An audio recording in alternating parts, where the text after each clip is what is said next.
in the operating room or exam room, he's working on the development of new surgical procedures. Can you come back this way?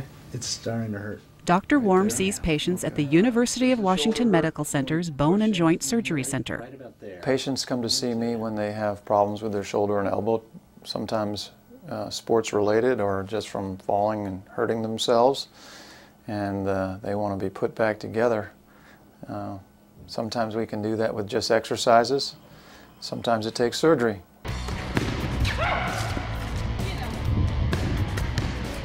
Basketball is really important to me because I love the sport and it's very fun and I have a lot of passion for it.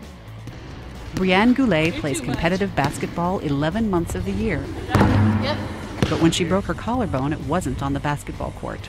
I went skateboarding down this hill on my way to my friend's house, and it's not something I normally do, so I caught a bunch of speed as I was going down a really steep hill, and I jumped off my skateboard because I didn't want to hit the cars at the bottom of the hill. So I jumped off and I rolled, and then I heard a pop. I was actually at work, and I got the phone call that Brianne, they were at the emergency room.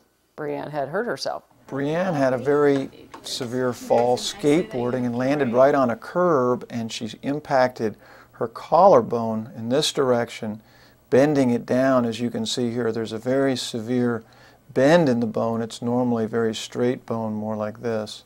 So she came to the emergency room, obviously in a lot of discomfort, and the first thing we tried to do, of course, was just to straighten it out. And we were able to do that, as you can see on this picture. It's beautifully straight, and it was our intent to just treat her with this and not perform any surgery on her. However, as she was going to the X-ray machine to get another picture, the bone displaced. This is the picture here that shows the bone now has shortened, and the two pieces, instead of being like this, have gone by one another. We call that bayonet apposition, but you can see a lot of shortening here in the bone. And one of the concerns with a lot of shortening is the strength of the muscles afterwards. And we know that the body was designed to have muscles at a certain tension so that they can develop force. And when the bones are shortened, the muscles can't generate the same amount of force, and people end up with some weakness. And Brianne's a very competitive basketball player who hopes to play in college and perhaps professionally, so we thought that she might benefit from surgery. We placed a small pin across the fracture utilizing very, very small incisions, which are very cosmetic, and essentially got the bone to line up nicely such that she would be out of pain and able to begin actually shooting a basketball in a couple weeks. Get out of here. The few days before she had the surgery, she was in so much pain. Sitting on the couch, she couldn't move, she couldn't lay down. Right after the surgery, her pain level was significantly less to where she actually could be comfortable. It was more about her feeling better than being able to get back to play quickly, which of course was a consideration with her basketball, but just within a day, she felt so much better than she did the whole 3 days where she was on the couch just in tremendous pain and couldn't move. I think one of the things that surprises patients is they think that they're going to be hurting so much after surgery. And often they feel better after surgery because the ends of the bone are no longer rubbing and grinding and popping and clicking, which is very uncomfortable and disturbing to patients. And once the bone is in the correct position, they feel better, even though they have a small surgical scar. They're more comfortable. Watching her commit to something and work really hard on her basketball, it makes me just swell sometimes watching her play. I'm so proud. Brian Davis is a triathlete. His collarbone broke when he crashed his bike. I went to a race at Mason Lake out on the Olympic Peninsula, and I got a little aggressive, got a little too close to the guy in front of me. It was my first competitive race, so I thought I could cut it a little closer than I actually could. And I tagged his rear wheel with my front wheel, and then everything just kind of tumbled, and I rolled around for a while and came to a stop on the pavement. And rolled around on the pavement, picked up my stuff, walked over to the side of the road, and the chase car came up behind me, and the guy said, "Are you all right? What's going on?" I said, "I broke my shoulder." It was pretty obvious that my clavicle was broken. I could feel it moving around inside when I tried to move my arm. After emergency treatment and evaluation at Harborview Medical Center, Brian needed to follow up with a specialist. A fellow triathlete recommended Dr. Warme. I went in and talked with him. He kind of laid out the options in plain English, really easy to understand. He said, you know, I could have surgery if I wanted, but he said I was young and pretty resilient, so, you know, why not wait and see if maybe it would heal together on its own. So he said about 6 weeks or so, come back in and we'll see how healed up it is. And it started feeling a little bit better. I came back in and it hadn't healed at all. I was just kind of getting used to it being disjoint. And so he said, you know, I could continue to have it that way if I wanted, but I wouldn't be able to swim the same again or anything like that. And I really wanted to restore my previous range of motion, especially in the water. So he said surgery was probably the best way to go. Brian's an executive now, but former Division I swimmer and a very athletic triathlete at this point, very interested in training and performing at a very high level. And he sustained a very serious fall off of a bicycle in a race and broke his clavicle or his collarbone and his scapula or shoulder blade in the same fall.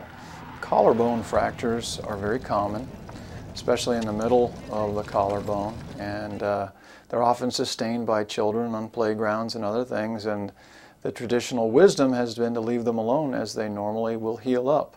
And in the young, active child, these bones heal amazingly well. However, in adults, especially when the bones are very displaced and there's a lot of shortening at the fracture site or the bone ends are far apart, then there's problems with healing. Sometimes the bones won't heal and they'll remain painful for long periods of time.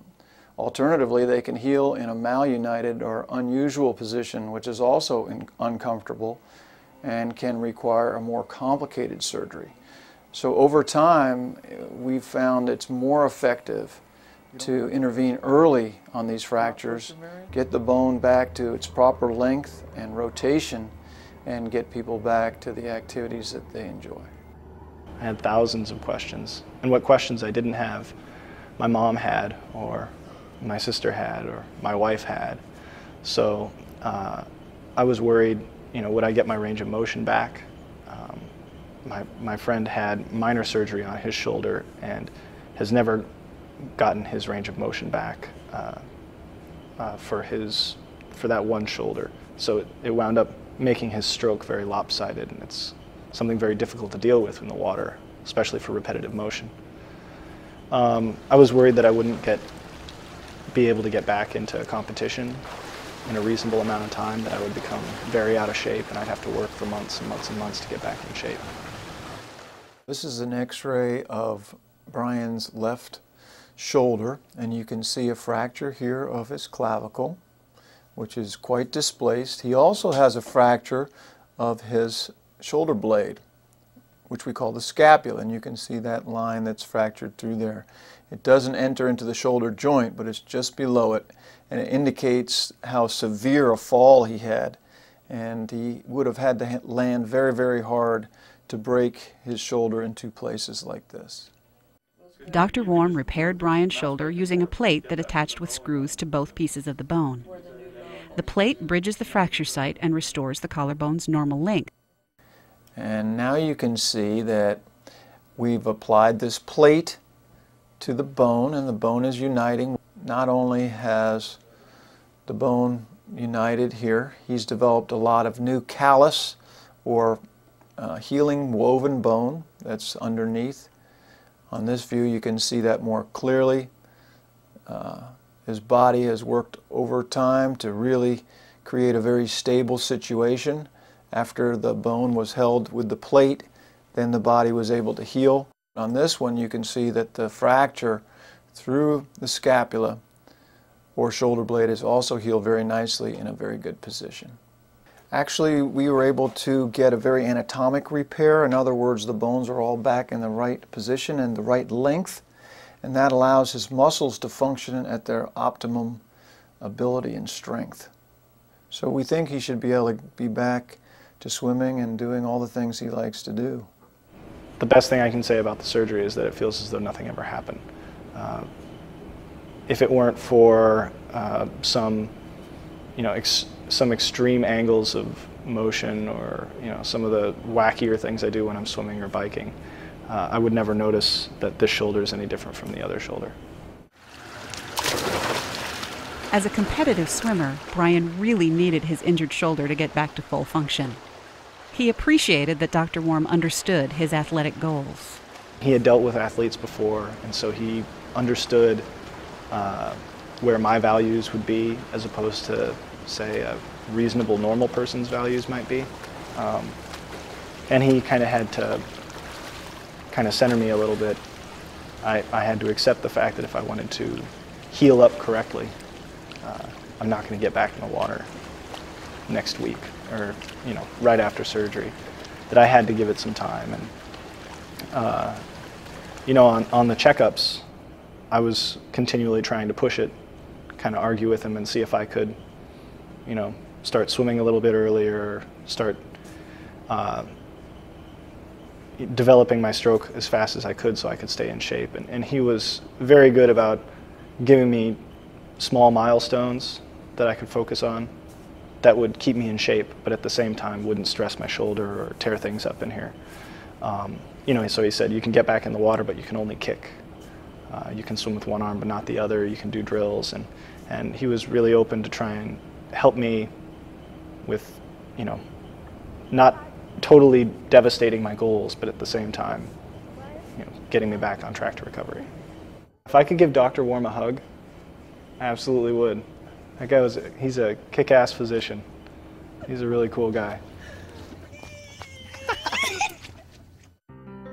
For more information, to make an appointment, or to refer a patient, contact the University of Washington Sports Medicine Clinic at 206-543-1552, or contact the Bone and Joint Surgery Center at the University of Washington Medical Center at 206-598-4288, or go to www.orthop.washington.edu.